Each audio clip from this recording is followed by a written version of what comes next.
तथ्यों का अन्वेषण करें जिन्होंने शास्त्रीय दुनिया और पुनर्जागरण के बीच की खाई को पाठ दिया। इसे गिरने के बाद तक बीजान्टिन साम्राज्य नहीं कहा जाता था। शब्द बीजान्टिन साम्राज्य 18वीं और 19वीं शताब्दी के दौरान आम उपयोग में आया, लेकिन यह साम्राज्य के प्राचीन निवासियों के लिए पूरी तरह से अलग नहीं होता। उनके लिए बीजान्टियम रोमन साम्राज्य की निरंतरता थी, जिसने केवल रोम से अपनी सत्ता के सीट को कॉन्स्टेंटिनोपल में एक नई पूर्वी राजधानी में स्थानांतरित कर दिया था। हालांकि बड़े पैमाने पर ग्रीक भाषी और ईसाई बीजान्टिन ने खुद को रोमाई या रोमन कहा और उन्होंने अभी भी रोमन कानून की सदस्यता ली और रोमन संस्कृति और खेलों में प्रकट हुए।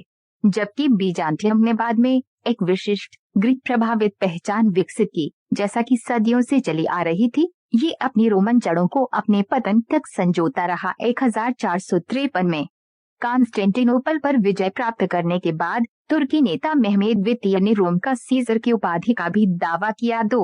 कॉन्स्टेंटिनोपल को एक शाही राजधानी के रूप में सेवा करने के उद्देश्य से बनाया गया था। बीजान्टिन साम्राज्य की प्रारंभिक उत्पत्ति 324 तक हुई, जब सम्राट कॉन्स्टेंटाइन ने रोम के क्षयकारी शहर को छोड़ दिया और अपने दरबार को बीजान्टियम में स्थानांतरित कर दिया, जो यूरोप और एशिया को अलग करने वाले बोस्पोरस जलडमरू मध्य पर रणनीतिक रूप से स्थित एक प्राचीन बंदरगाह शहर है। केवल 6 वर्षों की अवधि में कॉन्स्टेंटाइन ने नींद की ग्रीक कॉलोनी को मंचों, सार्वजनिक भवनों, विश्वविद्यालयों और रक्षात्मक दीवारों के साथ एक महानगर में बदल दिया। विश्व राजधानी के रूप में अपनी स्थिति को मजबूत करने के लिए उनके पास प्राचीन रोमन स्मारक और मूर्तियां भी थीं। कॉन्स्टेंटाइन ने 330 में शहर को नोवा रोमा या न्यू रोम के रूप में समर्पित किया, लेकिन इसके निर्माता के बाद इसे जल्द ही कॉन्स्टेंटिनोपल के रूप में जाना जाने लगा। इसका सबसे प्रभावशाली सम्राट विनम्र मूल से आया था। बीजान्टियम का उदय जस्टिनियन I के असंभावित शासन के अनुरूप था। बाल्कन में 482 के आसपास जन्मे, उन्होंने अपने चाचा जस्टिन I, एक पूर्व सुर और सैनिक जो बाद में बीजान्टिन सम्राट बने, के विंग के तहत अपनी युवावस्था को एक किसान के बेटे के रूप में बिताया। जस्टिनियन 527 में जस्टिन के उत्तराधिकारी बने और जबकि उन्होंने हमेशा खराब उच्चारण के साथ ग्रीक भाषा बोली, उनके प्रांतीय मूल का संकेत वह एक स्वाभाविक शासक साबित हुए। सिंहासन पर लगभग 40 वर्षों के दौरान उन्होंने खोए हुए रोमन क्षेत्र के विशाल क्षेत्रों पर कब्जा कर लिया और कॉन्स्टेंटिनोपल के हागिया सोफिया के पुनर्निर्माण सहित महत्वाकांक्षी निर्माण परियोजनाएं शुरू की। एक गुंबददार चर्च, जिसे अब इतिहास की महान वास्तुशिल्प उपलब्धियों में से एक माना जाता है, शायद सबसे महत्वपूर्ण, जस्टिनियन रोमन कानून को कॉर्पस जूरिस सिविलिस में संकलित करने के लिए जिम्मेदार था। न्याय शास्त्र का एक संग्रह जो कई आधुनिक कानूनी प्रणालियों का आधार बनता है। 4 रथों की दौड़ वाले गुंडों के एक दंगे ने साम्राज्य को लगभग घुटनों पर ला दिया। जिस तरह आधुनिक खेल फ्रेंचाइजी के कट्टर प्रशंसक होते हैं, उसी तरह बीजान्टिन रथ रेसिंग में ब्लूज एंड द ग्रीन्स थे, जो कट्टर और अक्सर हिंसक समर्थकों के समूहों की एक जोड़ी थी, जिसका नाम उनकी पसंदीदा टीमों द्वारा पहने गए रंगों के लिए रखा गया था। ये प्राचीन गुंडे शत्रु थे, लेकिन 532 में कराधान पर असंतोष और उनके 2 नेताओं के निष्पादन के प्रयास ने उन्हें निका दंगों के रूप में जाना जाने वाले खूनी विद्रोह में एक साथ बैंड देखा। कई दिनों तक ब्लूज और ग्रीन्स कॉन्स्टेंटिनोपल जलती हुई इमारतों के माध्यम से और यहाँ तक कि एक नए शासक का ताज पहनने की कोशिश कर रहे थे।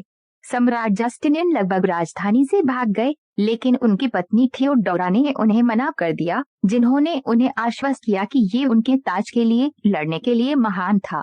उसके शब्दों से प्रेरित होकर जस्टिनियन ने अपने गार्डों को शहर के हिप्पोड्रोम से बाहर निकलने से रोक दिया था, जिसे दंगाई अपने मुख्यालय के रूप में उपयोग कर रहे थे, और फिर भाड़े के सैनिकों के एक मेजबान के साथ घात लगाकर हमला किया। परिणाम थोकबंद था।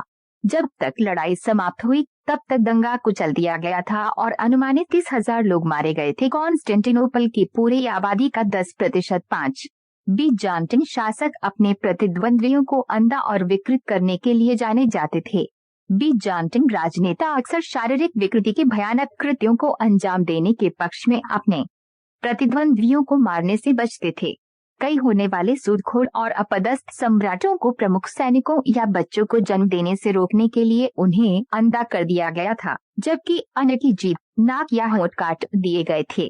मैमिंग पीड़ितों को सत्ता के लिए चुनौती देने से रोकने के लिए माना जाता था। विकृत लोगों को पारंपरिक रूप से शाही शासन से रोक दिया गया था, लेकिन ये हमेशा योजना के अनुसार काम नहीं करता था। सम्राट जस्टिनियन द्वितीय ने प्रसिद्ध रूप से अपनी नाक काटी थी जब उन्हें 695 में उखाड़ फेंका गया था, लेकिन 10 साल बाद निर्वासन से लौटे और सिंहासन को पुनः प्राप्त किया। माना जाता है कि एक कृत्रिम सुनहरी नाक खेल रहे थे। 6 इसकी सेना ने नेपलम के शुरुआती संस्करण का इस्तेमाल किया। बीजांटियम ने अपनी अधिकांश सैन्य सफलता ग्रीक फायर के लिए दी थी, एक रहस्यमय आग लगाने वाला तरल जिसका उपयोग दुश्मन सैनिकों और जहाजों को आग लगाने के लिए किया जाता था।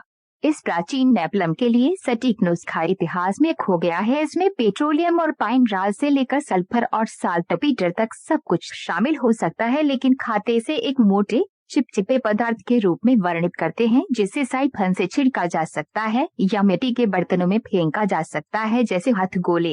एक बार प्रज्वलित होने के बाद इसे पानी से नहीं बुझाया जा सकता था और समुद्र की सतह पर भी जल सकता था।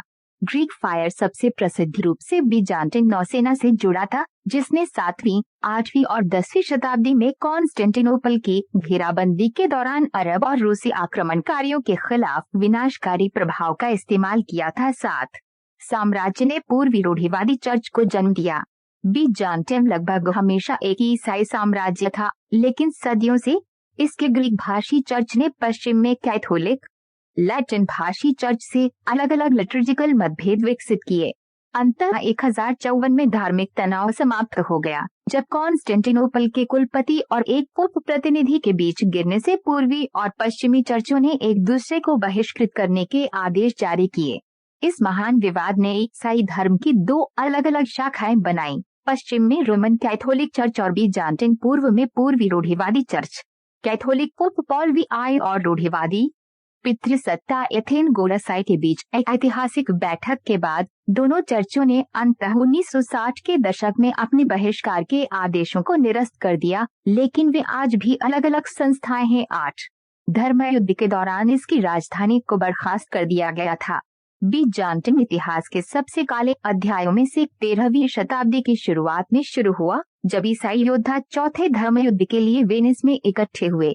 क्रूसेडर्स को मध्य पूर्व के लिए मुस्लिम तुर्कों से यरूशलेम को जब्त करने के लिए जाना था, लेकिन नकदी की कमी और रूढ़िवादी बीजांटिन के साथ घर्षण के कारण उन्हें सिंहासन पर एक अपदस्थ सम्राट को बहाल करने के लिए कॉन्स्टेंटिनोपल का चक्कर लगाने के लिए राजी किया गया था। 1204 में पवित्र भूमि के लिए अपने अभियान को निधि देने के एक सौदे के बाद क्रूसेडर्स ने कॉन्स्टेंटिनोपल की एक खूनी बोरी को अंजाम दिया, शहर को जला दिया और इसके अधिकांश खजाने, कला और धार्मिक अवशेषों को हटा दिया।